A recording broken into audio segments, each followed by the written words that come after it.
Right now, a sunspot region sitting almost dead center on the face of the sun has just fired 16 separate flares in 24 hours, including a powerful M7.0 eruption, and scientists are actively working to determine whether the plasma it hurled into space is heading straight for Earth. At the same time, two large coronal holes on the sun's Earth-facing side are releasing a stream of fast solar wind that NOAA's own forecasters expect to arrive within the next 2 days. The U.S. Space Weather Prediction Center has already issued a formal G1 storm watch for tomorrow and a G2 storm watch FOR the day after, meaning two separate disturbances could hit Earth's magnetic field in quick succession. This is the story of exactly what is happening on the sun, right? Now, why forecasters are calling the coming 48 hours a genuinely critical window and what can and cannot be known about how strong this is actually going to get. No hype, no exaggeration, just what the data actually shows. Drop a comment and tell me if you are anywhere that might catch the aurora this week, because I read every one of these. If you want grounded space weather coverage instead of panic headlines, subscribe. It is free, and a like helps this reach people who need to understand this before the sky changes color over their own house. Let us go for 5,000 likes on this one. Thank you. Now, let us get into it. Let's start with exactly what fired on the sun, because the details matter here. The active region responsible, designated AR4513, had been sitting relatively quiet for days before roaring back to life, ultimately producing 16 flares in a single 24-hour stretch, 5 of them in the M-class range, powerful enough to disturb Earth's upper atmosphere on their own. The strongest, an M7.0, peaked at 10:02 UTC and triggered a moderate radio blackout across Africa as its X-ray burst disturbed the ionosphere. The same region also produced an M2.0 that caused a minor radio blackout over the Philippine Sea, along with 2 separate M1.8 flares and an M1.0, each triggering its own localized blackout somewhere across the Pacific Southeast. Asia, or the Indian coast, as the rotating Earth carried different regions into the line of each burst's radiation. 3 other numbered sunspot regions remained visible on the disk alongside AR4513, but none of them produced any flares of note during the same stretch, leaving this one region responsible for effectively all of the past day's solar activity. Forecasters have also raised their own odds accordingly, with the chance of another M-class flare over the next day now standing at 55%, up from 45% the day before, and the chance of a full X-class eruption, the most powerful category the sun produces, climbing to 10%, doubled from where it stood just a day earlier.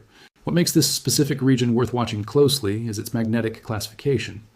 Solar physicists rate sunspot complexity on a scale, and AR4513 carries a beta-gamma-delta configuration, the single most magnetically tangled and volatile arrangement a sunspot region can have, the same type of configuration responsible for the most energetic flares the sun is capable of producing.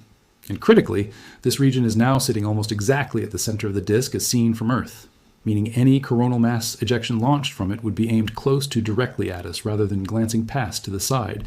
As of the most recent update, specialists were still actively reviewing coronagraph imagery to determine whether the M7.0 flare or any of the other eruptions from the same active stretch actually carried an Earth-directed cloud of plasma with it. Layered on top of that uncertainty is a second, entirely separate source of disturbance that forecasters already have much higher confidence in. 2 coronal holes, or regions where the sun's magnetic field opens outward into space and lets a fast stream of solar wind escape more freely, are currently positioned on the Earth-facing side of the sun. That fast wind is expected to begin reaching Earth late today or tomorrow, with the stream more likely to actually peak the day after.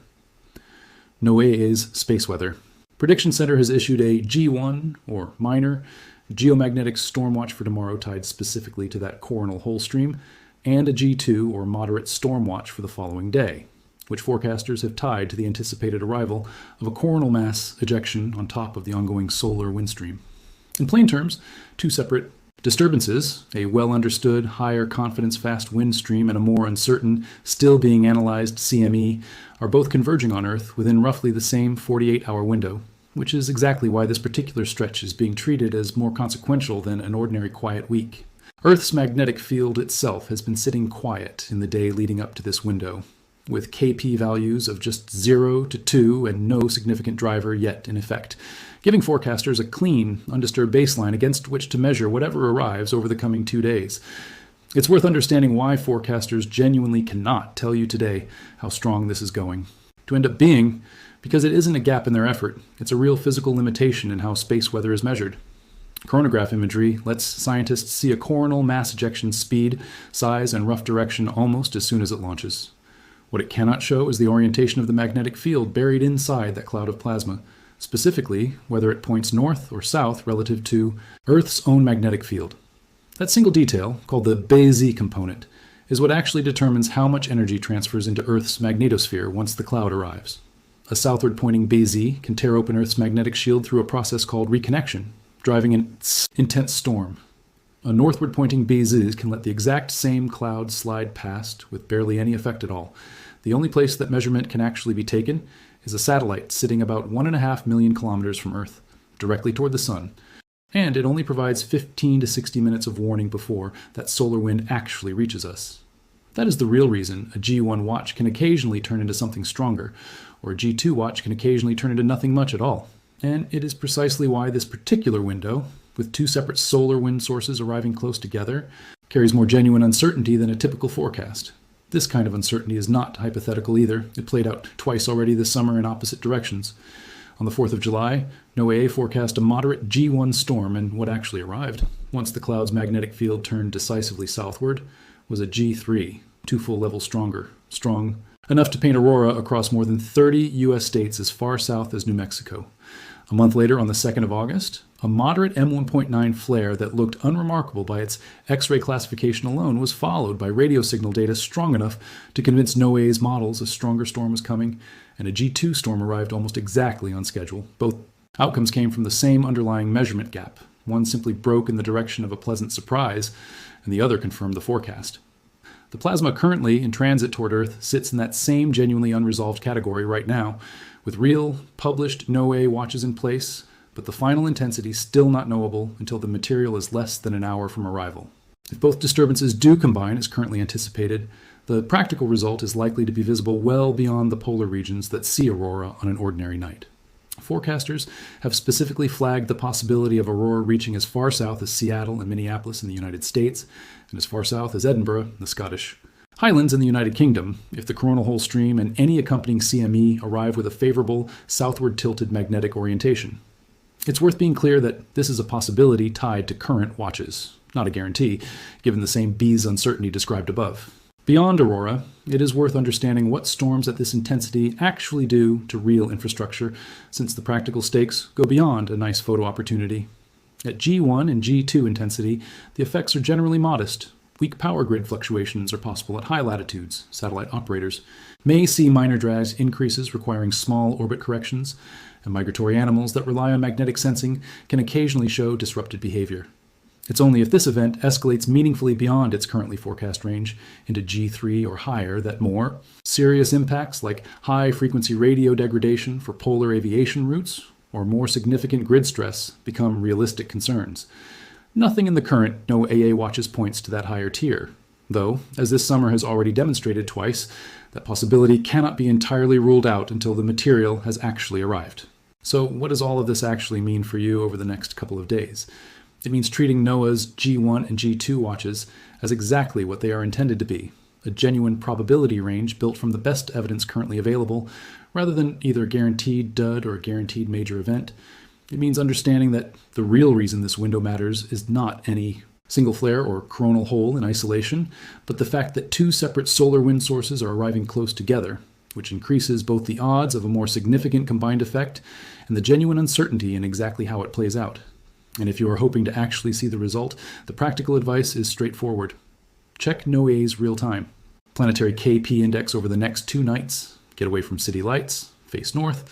Give your eyes at least 20 minutes to adjust, since a phone or camera set to a multi-second exposure will often catch auroral color your naked eye would otherwise miss entirely. The honest, grounded summary is this. A magnetically volatile sunspot region near the center of the solar disk fired 16 flares in 24 hours, including an M7.0, and scientists are still determining whether any resulting coronal mass ejection is Earth-directed, while a separate, higher confidence stream of fast solar wind from 2 coronal holes is expected to reach Earth within the next day. NOAA has issued a G1 storm watch for tomorrow and a G2 storm watch for the day after, and because the one measurement that would confirm the true intensity of any of this cannot be taken until the material is less than an hour from arrival, the honest answer to how strong this gets is that nobody, including the scientists tracking it in real time, can say for certain yet. We are going to keep tracking this as the situation develops, sourced the same way we did today, straight from NOAA's Space Weather Prediction Center, and the researchers actually monitoring these eruptions, not recycled headlines. Subscribe so you do not miss the update once this window has actually passed, because based on how this summer has gone, this could genuinely break in either direction. And leave that comment below. Tell me if you catch any aurora over the next couple of nights. Because behind every one of these watches is a satellite operator checking drag readings before deciding whether a fuel-costly correction burn is actually necessary. A grid engineer at a high-latitude utility watching for a voltage alarm that may or may not come, and a solar physicist right now still staring at incomplete chronograph imagery from an eruption that happened less than a day ago, genuinely unsure which way the next 48 hours are going to break. 5,000 likes on this one. Let us go. See you in the next one.